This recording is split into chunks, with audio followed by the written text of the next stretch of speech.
Umapela si Cagayan de Oro Representative Rufus Rodriguez kay dating Pangulong Rodrigo Duterte at Davao del Norte Representative Pantaleon Alvarez na itigil ang pag-uusap tungkol sa paghihiwalay ng Mindanao mula sa Pilipinas.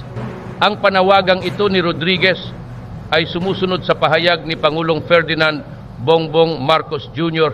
na hindi niya papayagan ng anumang grupo na nagnanais na maghiwalay mula sa bansa. The former president, former speaker, and their followers should stop any talk and any actual plan, if there is any, to secede Mindanao.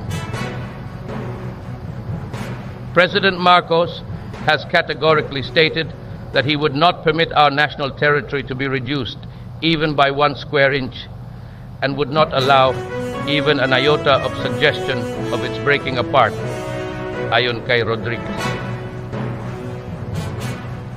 Bukod dito, binanggit ng Pangulo ang nilalaman ng Constitution na nagsusulong ng pagkakaisa at hindi paghihiwa-hiwalay ng bansa, pati na rin ang walang puwang para sa rebelyon at ang pangangalaga sa mamamayan at republika.